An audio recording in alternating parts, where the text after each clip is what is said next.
ver si ya está por acá. Acá está Ariel. Vamos a llamarlo.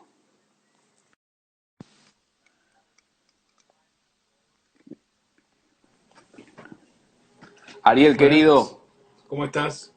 ¿cómo va ¿Qué todo? haces? ¿Cómo vas? ¿Se Bien, escucha? bien. Yo te escucho bárbaro. ¿Vos? Fantástico, fantástico, todo bien, che. Bueno, me alegro. Bueno, antes que nada, agradecerte este espacio y este tiempo. Sé perfectamente que te deben haber roto las bolas bastante para hacer entrevistas, para hablar y demás. Estamos bien, estamos bien, estamos bien.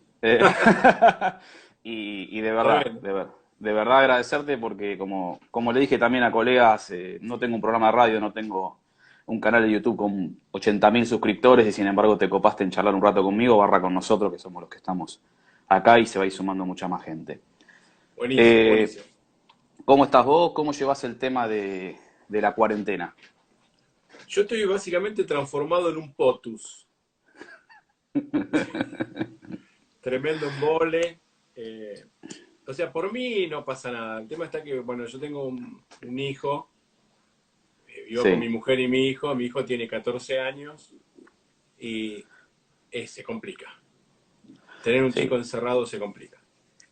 Así Eh, que bueno, nada, pero bien, pasándolo bien, dentro de lo que se pueda. Dentro de lo que se pueda. Vos sabés que acá tengo algunas preguntas que fueron dejando, imagino que muchos más también se van a ir sumando ahí. Yo tengo ganas de preguntarte cosas que no te pregunten todos los días.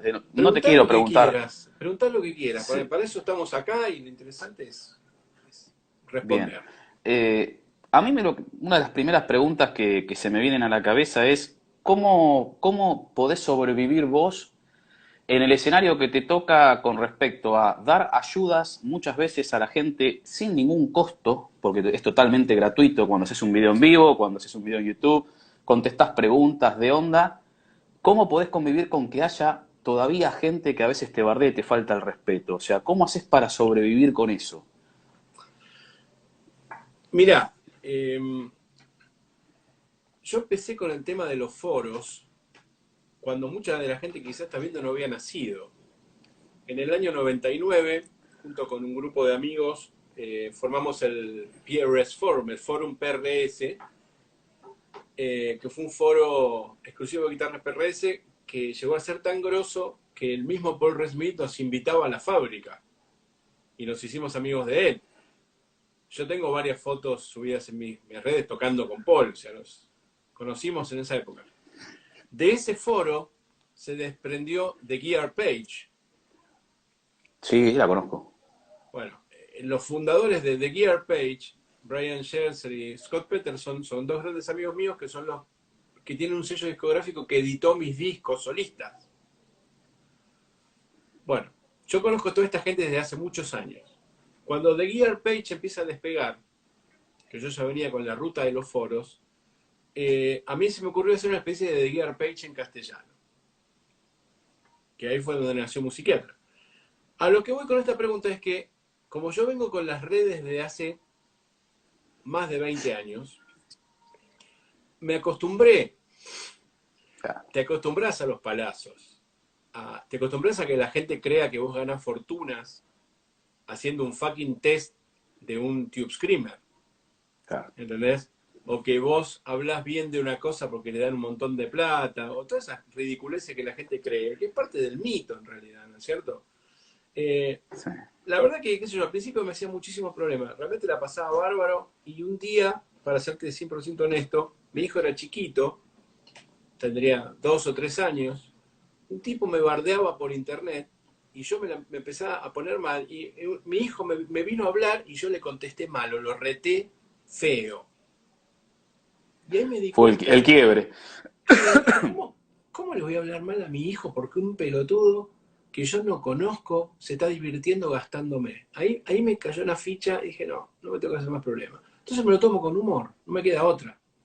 Básicamente es eso. Eh, Sabiendo que vos sos sesión de Miguel, estás hace más de 20 años, o 20 años o por ahí, 25. uno, 25, bueno, uno de los muchachos, y yo ahora después te quiero preguntar por el tema de cómo es el laburo, cuáles son sus pros y contras, que hay mucha gente que no lo sabe, que la gente se piensa que Sí. es todo color de rosa, pero antes te quiero preguntar algo que me parece muy interesante. cómo es el tema del manejo de los instrumentos cuando vos viajás? Cuando vas en avión, ¿te llevas una viola, dos violas? ¿Cómo las despachás para que no tengas Bueno, quilombo con eso todo viaja en ámbiles, en ámbiles? obviamente, ¿no? Yo, por ejemplo, los estuches los tengo guardados en un estudio en el fondo de mi casa y no los toco jamás. Yo compro una guitarra, el estuche lo guardo en un placar y la guitarra o viaja en un ámbil o la tengo en un armario acá en mi casa o la llevo en una funda cuando voy a tocar. Pero el estuche no lo uso nunca más porque no sirve para nada, básicamente. Para moverte por la ciudad es molesto. A Mm. mí la guitarra me gusta tenerla exhibida en mi casa porque hice un mueble con vidrios y para viajar no sirve. No podés irte de gira con una guitarra en un estuche. Eso es Sí, sí, sí, delirio, sí, sí. ¿no? No, no, ni hablar. Entonces, no, viajan en estuches, tengo ámbiles y bueno, nosotros tenemos personal, obviamente, yo no cargo los ámbiles, Claro. tenemos gente que las lleva, que arma el escenario y todo y llevan los ámbiles. Se hace todo por despachante de aduana, eso, no es que salgo yo con el estuche viste, por No. migraciones. Eso sale todo por Mi- despacho y después vuelve por la misma manera. y el tema de la condensación del avión, cuando, por ejemplo, mandás una viola en un ámbil, ¿no te llega mojada adentro? ¿No le pones una No, toalla? ¿Le pones algo? no, eso pasaba hace muchos años. Los aviones, hoy en día no pasa más eso. Los aviones modernos tienen, las bodegas no, tienen la misma Bueno, temperatura. Eso pasaba, no claro. sé, en los 80. Es Bien, medio un bien. No, no, no, mito yo eso. tenía entendido que, No, bueno, o no, sea, en no. realidad me pasó a mí que cuando traje un equipo de Europa que me llegó todo mojado. Pero bueno, Pero entonces eso no te pasó, eso no deduje. te pasó, claro, pero eso no te pasó porque el equipo, porque en el avión había condensación. Probablemente el avión no estaba calefaccionada la bodega, y Ah, entonces, viste que cuando levanta, se enfría 50 grados sí, bajo cero. Al claro. bajar, es como cuando sacás una cerveza de la heladera, ¿viste? Toma temperatura ambiente y empieza a condensar El todo. ambiente, claro, entonces el equipo, la humedad la captó el ambiente. Ari, ¿en qué contexto de tu vida musical y personal nace Musiquiatra? Bueno, un poco habías adelantado recién cuando hablábamos de tu Claro. época de estar en foros y demás. ¿Y por qué nace Musiquiatra? Que es una ayuda para muchísimas personas. A mí siempre me gustó el tema del equipamiento, siempre me gustó, siempre fui un fanático desde chiquito. Yo en los 90 había escrito notas así freelance para la revista Musiquero. Después, a principios de los 2000, yo era muy amigo, en los 90 yo era muy, muy amigo de Diego Mizrahi. Sí, Eh, y cuando el Diego arranca con Music Expert, que primero era una revista, como éramos amigos, me dice, che, ¿por qué no te escribís unas notas? Entonces escribí un par de reviews, inclusive cuando empecé con el programa de televisión hice un par de test en vivo, sí, eh, pero después lo dejé porque yo no podía dedicarme a eso, tenía otras cosas que hacer. El tema está que eh, cuando empieza a ser un poco más interesante el tema de Internet, que empieza un poco más a ver un poco más de banda ancha, que empieza a ver como un poco más de fluir, eh, claro. yo quería hacer algo. Porque vos pensás, yo vivo de la música. Yo nunca en mi vida Sí. trabajé de otra cosa. ¿Entendés? Yo desde los 17 años soy profesional y nunca trabajé de ninguna otra cosa. O sea, como dice la gente del banco, nunca trabajé en realidad. Siempre fui músico. Entonces, ¿qué pasa? Cuando yo no estoy de gira, básicamente estoy en mi casa rascándome. Y Sí. eso te quema la cabeza, y a mi mujer también le quemaba muchísimo la cabeza. Y me dice, buscate algo para hacer porque Hace pasaste tres algo. semanas acá. Claro. Entonces, ¿qué pasa? Yo decía, bueno, ¿qué hago? Me pongo un negocio, hago algo, pero no puedo porque dentro de 3 semanas me voy de gira un mes y medio. No puedo hacer nada que implique que yo esté en un lugar físico. Entonces digo, ¿y si armo algo en internet que lo pueda manejar desde cualquier lado que esté? Digo, me hago un sitio de internet, me divierto, comparto lo que a mí me gusta y lo puedo manejar desde donde esté. Así fue que nace esto, básicamente. Está muy bueno, está muy bueno. La Mm. verdad que lo que es Musiquiatra es realmente muy interesante y me tengo que meter en un tema que me gustaría saber tu opinión Sí, sincera, claro. Sí, sí, que por es el supuesto. tema de, como siempre, en realidad. Yo te sigo desde hace mucho tiempo y si hay algo que me Mm. gusta de vos es que sos frontal y decís las cosas como son. Aunque a mucha gente le moleste, lo decís y está buenísimo. Eh, y dentro del Musiquiatra hay muchísimas marcas nacionales. Y la verdad que tengo acá anotado un punto que es charlar con vos el tema de la industria Sí, nacional. sí, sí. Eh, y el tema puntualmente, no solamente de violas, pedales, cabezales, un poco de todo, digo. ¿En qué escenario estamos hoy con la industria nacional? Obviamente, sin sacando el tema de la cuarentena, ¿no? O sea, hagamos de cuenta que la Sí, cuarentena no existe un poco antes, sí. vámonos, no sé, a noviembre del año pasado. ¿En qué escenario está la industria nacional en cuanto a precio-calidad comparado con artículos y con instrumentos del exterior? Y tu opinión real de si es normal que acá una guitarra de luthier, una Stratocaster, una Telecaster de luthier, te salga $2000, en algunos casos. Es complicado esa pregunta. Mira, eh, los luthiers son como los músicos. Tenés buenos luthiers, horribles luthiers. Gente que... tenés músicos que tocan mal, pero se venden bien. Tenés músicos que tocan bárbaro, pero no tienen ese don político y están encerrados en su pieza. Entonces con los luthiers pasa exactamente lo mismo. Vos tenés luthiers que son mediocres, pero se venden bárbaros, sacan unas fotos increíbles y venden, sí, Producción. venía a mi custom shop. ¿Qué custom shop, cacho? Bueno, y después tenés tipos que realmente son brillantes, pero que no los ves tanto en las redes, porque no son más cerrados. Entonces el tema de la lutería es muy complicada. Eh, Te hago un preámbulo para que ir a responder tu Sí, sí, pregunta. sí, sí. Y tiene que ver con el hecho también de la explosión de los cursos de luthiería. Obviamente, muchos luthiers necesitan laburar, obviamente todos necesitan laburar, necesitan parar la olla. Y bueno, y dan cursos, que está fantástico. El tema está que muchos pibes que hacen un curso de 3 meses salen y se venden como luthier. Es lo mismo que si vos estudiás en la escuela de medicina, salís y ya te vas a operar a corazón abierto, sin hacer residencia, ni un carajo. O sea, no tenés nada de experiencia y el paciente se te muere a los 2 segundos. Bueno, no tiene nada que ver. En el tema de la lutería pasa igual. Hay mucho luthier sin experiencia, mucho luthier mediocre, mucho luthier que se vende bárbaro, y después tenés tipos que son brillantes. Tenés de todo. A mí me ha pasado, yo he pasado por todos los tipos de luthier. He tenido, no sé, 30 guitarras de luthier, de las cuales me quedan 4 o 5.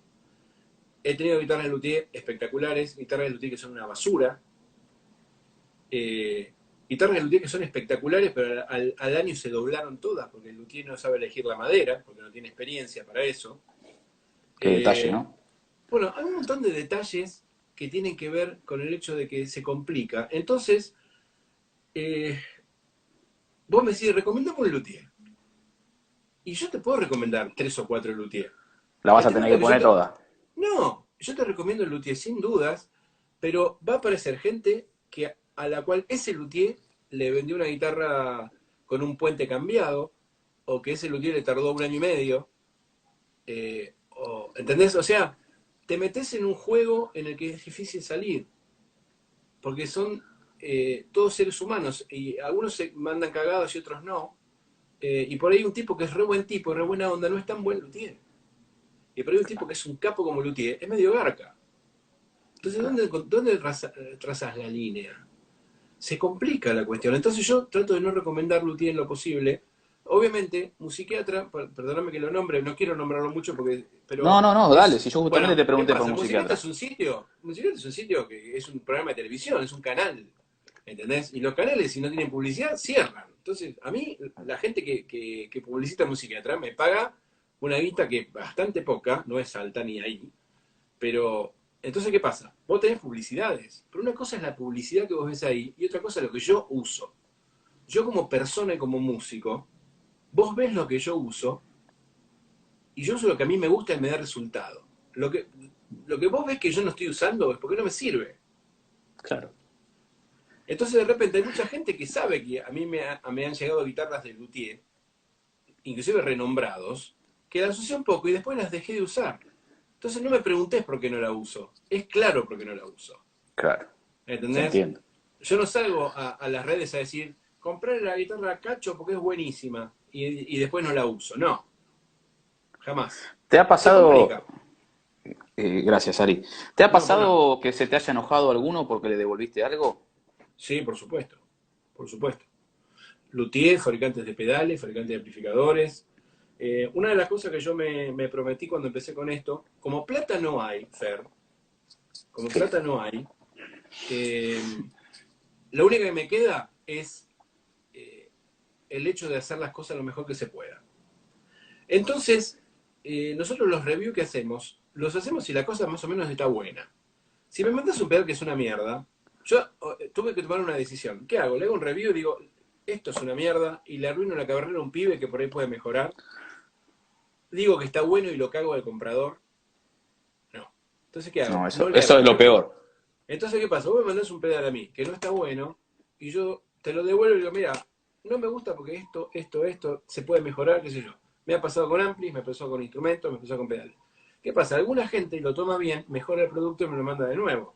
Otra gente dice que soy un garca hijo de puta mercenario y ¿qué hace? Sigue vendiendo la misma poronga y sale a las redes a hablar mal de mí. Que esa es bastante típica también, ¿no? Entonces, bueno, tenés que lidiar con toda esta cuestión. Es muy complicado, la verdad que no es nada recomendable. No se banca, es como que es difícil, ¿no? Porque vos imaginate, el tipo estuvo haciendo una guitarra un año y la guitarra es una mierda. Y no se va a bancar que se lo diga Bonnie, que se lo diga Johnny, que se lo diga nadie. Entonces es un Fer, poco vos has contradictorio, ¿no? probado, pero vos Porque, probaste, ¿cuántas guitarras vos probaste que eran una poronga? Hablando mal y pronto. Las probaste en las muestras, en las expos. Vos tenés experiencia, vos has tocado instrumentos buenos. Lo que pasa es que si vos no tenés experiencia con buenos instrumentos, no te das cuenta.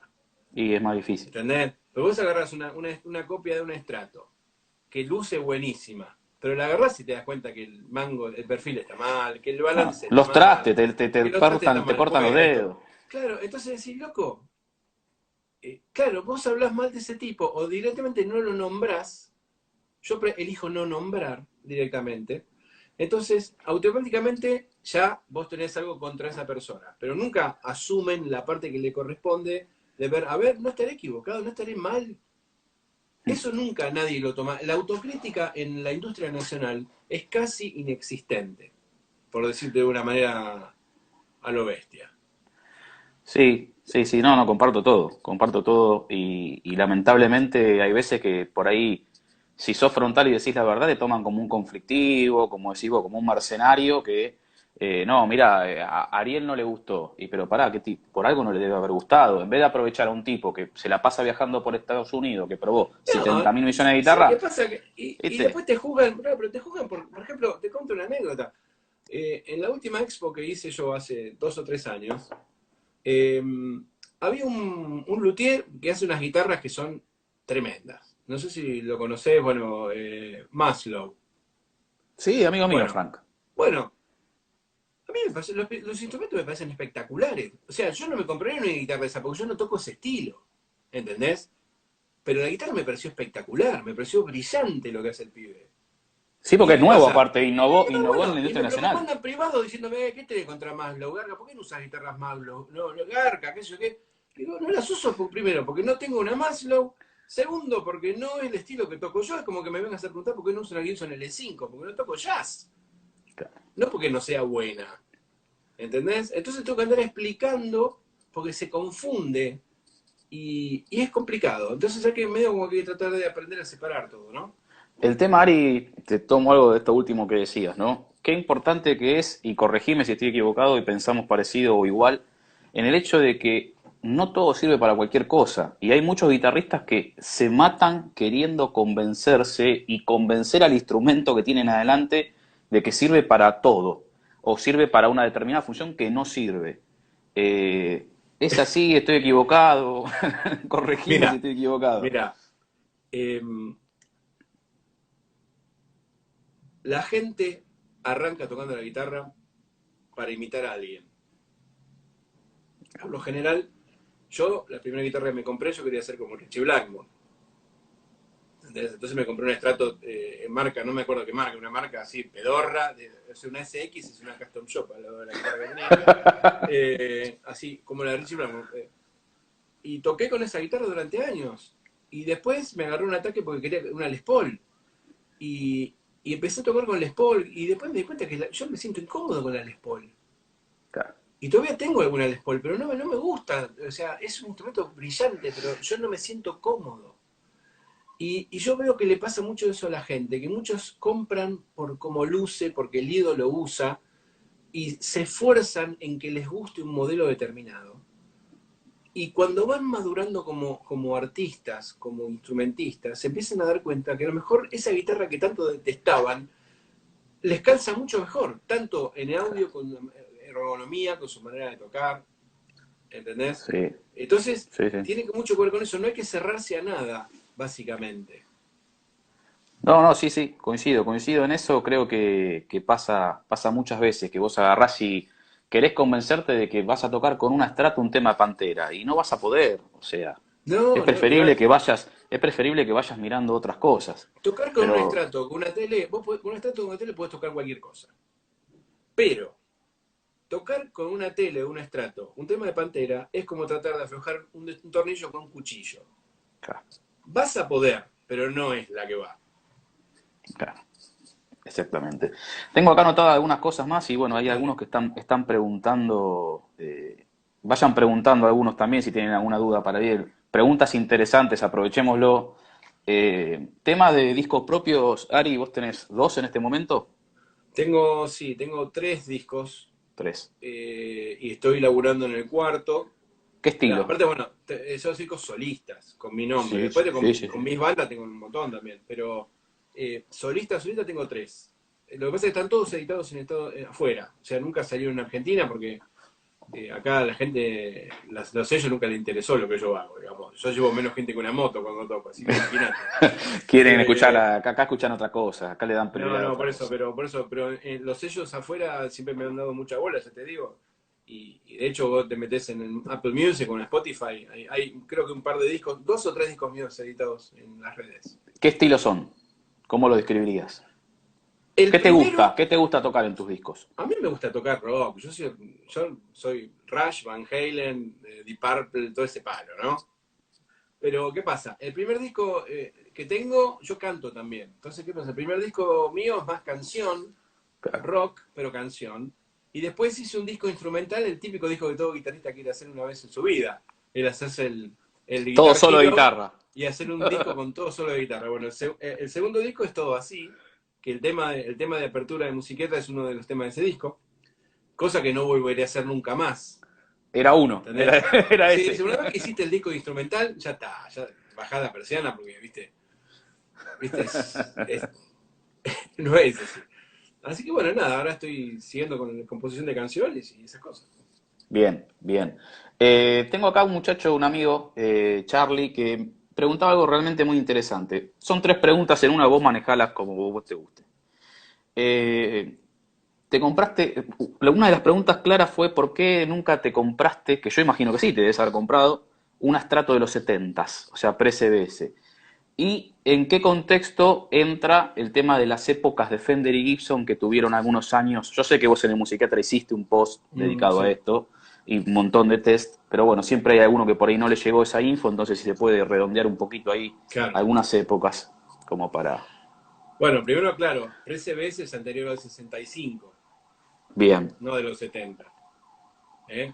Ya una 65 es CBS. ¿Ok? ya en ese año de la CBS. Claro. CBS tomó posesión de la fábrica Fender en enero del 65. ¿Ok?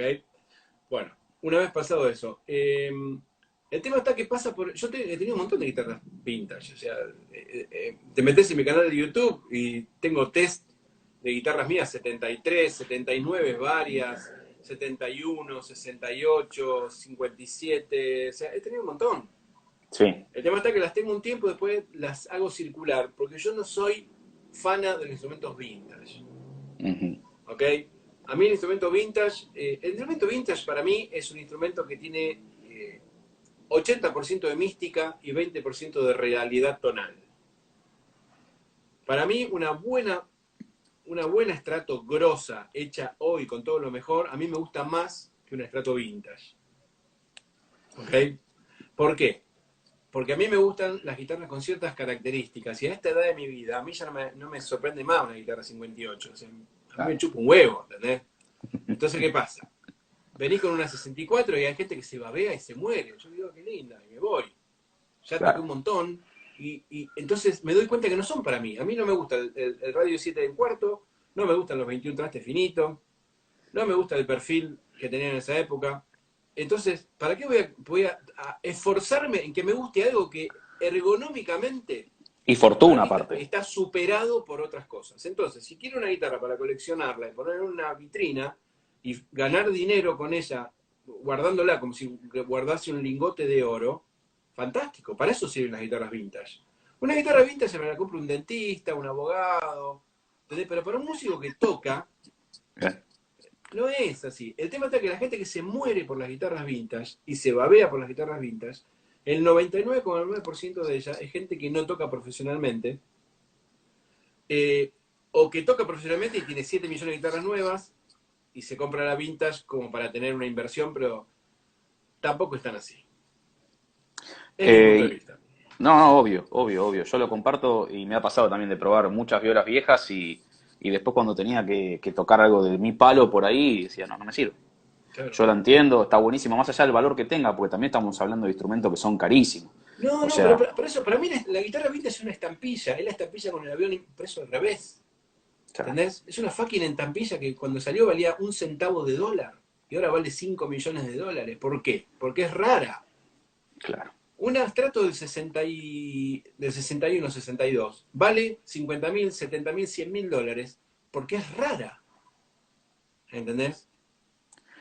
Escuchame, Ari, y el tema de las épocas de Fender y Gibson así en el medio, en el aire, como para tener una Eh, referencia. mira, para mí, las peores épocas de las fábricas, hablando mal y pronto, o sea, una cosa que quiero aclarar antes de empezar.